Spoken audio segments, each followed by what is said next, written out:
अवधूत चिंतन श्री गुरुदेव दत्त श्री स्वामी समर्थ महाराज की जय। येणाऱ्या दत्त जयंतीला गुरुचरित्र पारायण कसे करावे, गुरुचरित्र पारायण करताना पूजा कशी मांडावी, पारायण करण्याचे नियम काय आहेत, गुरुचरित्र पारायण करताना काय खावे काय खाऊ नये, संकल्प कसा करावा याबद्दलची माहिती आज आपण या व्हिडिओमध्ये पाहणार आहोत। व्हिडिओ शेवटपर्यंत नक्की पहा। अजूनही आपल्या चॅनलला सबस्क्राईब केलं नसेल तर चॅनलला सबस्क्राईब करा। हॅलो, मी Priyanka, welcome back to my channel. जो व्यक्ती गुरुचरित्र पारायण करतो तो खूप भाग्यवान असतो आणि जो भाग्यवान आहे तोच गुरुचरित्र पारायण करू शकतो। 20 डिसेंबर ते 27 डिसेंबर या कालावधीमध्ये आपल्याला गुरुचरित्र पारायण करायचं आहे। सर्वांना कळकळीची विनंती आहे, गुरुचरित्र पारायण सर्वांनी करावं। गुरुचरित्रामध्ये एकूण 52 अध्याय आहेत। तुम्ही दरवेळी गुरुचरित्र पारायण करत असाल, पण तुम्हाला दरवेळी गुरुचरित्रामधून नवीन नवीन गोष्टी भेटतील। गुरुचरित्र पारायण करण्यासाठी तुमच्याकडे गुरुचरित्र पोथी असणे आवश्यक आहे। ही पोथी तुम्हाला जवळच्या केंद्रामध्ये किंवा आध्यात्मिक शॉपमध्ये मिळेल। ही पोथी तुम्ही स्वतःची वापरावी, इतरांची वापरू नये। गुरुचरित्र पारायण तुम्ही घरामध्ये केलं तर त्या घरामध्ये जे काही वास्तुदोष आहेत, पितृदोष आहेत किंवा इतर जे काही दोष आहेत ते निघून जातात। आता बऱ्याच जणांच्या मनात प्रश्न असेल की आमच्या घरामध्ये नॉनव्हेज केलं जातं, भांडणे होतात, दारू पितात, तर मग अशा वेळी आम्ही गुरुचरित्र पारायण करावं की नाही? तर 100% पारायण करावं। काही लोक म्हणतील आम्ही भाड्याच्या घरात राहतो, तिथे गुरुचरित्र पारायण करावे की नाही? तर नक्की करा, याने तुमचं घराचं स्वप्नही पूर्ण होईल। फक्त दत्त महाराजांवरती विश्वास हवा। ज्यांना असंख्य अडचणी आहेत आणि त्यावरती काहीच मार्ग सापडत नाहीये, मग ते काहीही असो, लग्न जमत नाहीये, नोकरी लागत नाहीये, कर्ज, दोष, मूलबाळ होत नाहीये, या सर्वांवर एकमेव गुरुचरित्र पारायण ही सेवा आहे। गुरुचरित्र म्हणजे आपल्या गुरूंचं चरित्र। हा ग्रंथ आपले आयुष्य सोन्याहूनही पिवळं करतो। गुरुचरित्र पारायण कोणीही करू शकतो, त्याला कसलंही प्रकारचं बंधन नाहीये। गुरुचरित्र पारायण घरात केल्याने आपल्याला 10 पट पुण्य लागतं आणि तेच पारायण जर तुम्ही केंद्रामध्ये जाऊन केलं तर 100% 100 पट पुण्य तुम्हाला लाभते। जर तुम्हाला शक्य असेल तर तुम्ही केंद्रामध्ये गुरुचरित्र पारायण आवर्जून करावं। गुरुचरित्र पारायण करण्यासाठी आपल्याला कोणकोणते नियम पाळायचे आहेत? गुरुचरित्र पारायण करताना आपल्याला मांसाहार अजिबात करायचा नाहीये, ब्रह्मचार्याचं पालन करायचं आहे, कोणाबद्दल वाईट विचार, वाईट बोलणं हे सर्व आपल्याला टाळायचं आहे, तरच गुरुचरित्र पारायण करण्याला अर्थ आहे। जर तुम्ही घरामध्ये गुरुचरित्र पारायण करत असाल तर 7 दिवसामध्ये तुम्हाला हे पारायण करायचं आहे। ज्यांना मणक्याचा, गुडघेदुखीचा त्रास असेल त्यांनी प्लॅस्टिकच्या खुर्चीवरती बसून पारायण करू शकता आणि झोपण्यासाठी तुम्ही दिवाणवरती चटई टाकून झोपू शकता। आणि जे नॉर्मल आहेत त्यांनी फरशीवरती झोपायचं आहे, बेडवरती झोपायचं नाहीये। फरशीवरती तुम्ही चटई टाकून त्यावरती तुम्ही बेडशीट, ब्लँकेट असं टाकून झोपू शकता। झोपण्याआधी तुम्ही जे काही घेणारे जे काही कपडे आहेत, जे काही ब्लँकेट, चटई आहे, तेही तुम्हाला स्वच्छ धुवून घ्यायचे आहेत। आता आपली दिवाळी झालेली आहे, त्यावेळी तुम्ही हे सगळं स्वच्छ धुतलंच असेल, पण ते जर तुम्ही आता यूज केलं असेल तर ते तुम्ही परत घेऊ नका, ते धुवून घ्या। आणि जर तुम्ही ते यूज नसेल केलं तर ते तुम्ही तसंच घेऊ शकता। त्याचनंतर गुरुचरित्र पारायण हे सकाळी ब्रह्ममुहूर्तावर वाचलं तर अतिउत्तम। आपल्याला दुपारी 4च्या आधी गुरुचरित्राचं वाचन करायचं आहे, पण जर तुम्ही ब्रह्ममुहूर्तावर पारायण केलं तर त्यामुळे काय होतं, तर सकाळी आपलं मन प्रसन्न असतं, कुठलाही विचार मनामध्ये येत नाही। पहाटे 4 पासून दुपारी 4 पर्यंत तुम्ही गुरुचरित्र वाचू शकता। फक्त 12 ते 12:30 या वेळेत तुम्हाला हे गुरुचरित्र वाचायचं नाहीये, कारण ही जी वेळ आहे ती दत्त महाराजांच्या भिक्षेची वेळ असते। आता गुरुचरित्र पारायण करताना आपल्याला खाण्यापिण्याचे काय काय नियम आहेत की काय खावं किंवा काय खाऊ नये? तर फळभाज्यांमध्ये तुम्ही काय खाऊ शकता? तर बटाटे, टोमॅटो, कोबी, फ्लॉवर, गिलक, ढोबळी मिरची, हिरवी मिरची, भेंडी, तोंडली, गाजर, सुरण, रताळे, वाल हे तुम्ही खाऊ शकता। मसाल्यामध्ये तुम्ही काळा मसाला खायचा नाहीये। हळद, जिरी, लाल मिरची, हिरवी मिरची तुम्ही खाऊ शकता। कोथिंबीर, कढीपत्ता खाऊ शकता। दही, ताक, कढी सुद्धा तुम्ही खाऊ शकता। त्याचप्रमाणे तुम्हाला एक धान्य खायचं आहे, म्हणजे तुम्हाला चपाती खायची आहे, ज्वारी, बाजरी, भात असं काहीही खायचं नाहीये। त्यानंतर द्विदल धान्य खायचे नाही। द्विदल म्हणजे काय की ज्या धान्याचे 2 भाग होतात, म्हणजे जसे की शेंगदाण्याचे जसे 2 पार्ट होतात, तसं शेंगदाणे, कोणत्याही प्रकारची डाळ खायची नाहीये, कडधान्य खायचं नाहीये. गुरुचरित्र पारायण करताना तुम्हाला ढेकर, गॅस पास होणं, ॲसिडिटी हे नियम पाळायचे आहेत.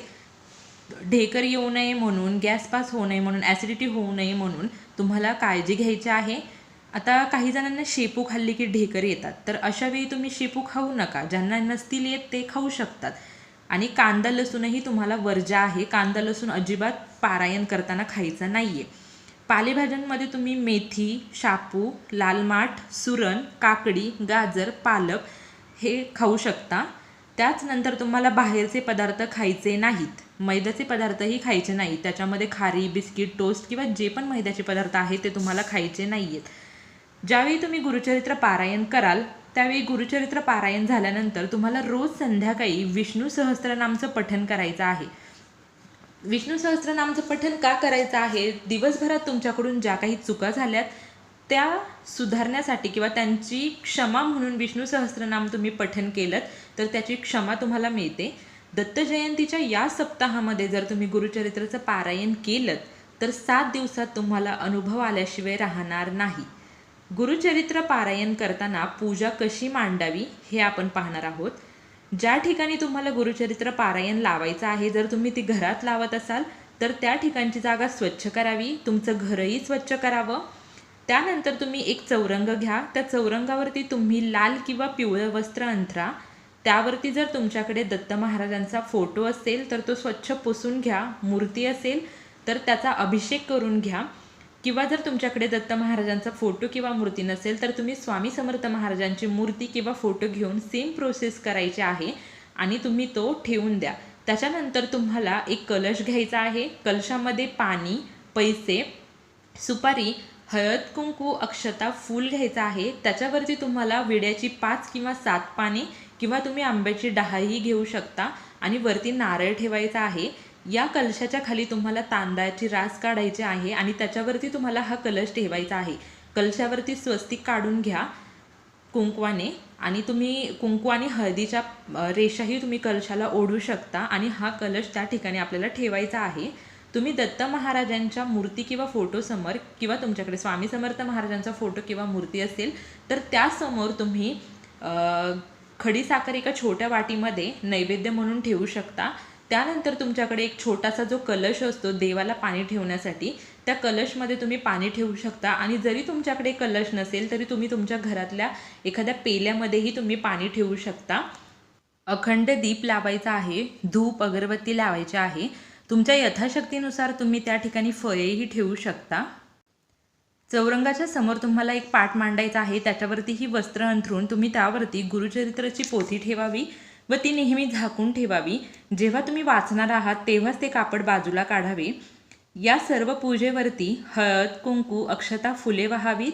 महाराजांना फुलांचा हार करून तो घालावा. वाचन झाल्यानंतर आरती करावी. तुम्ही सकाळ संध्याकाळ जे खाणार आहात त्याचा नैवेद्य महाराजांना दाखवावा.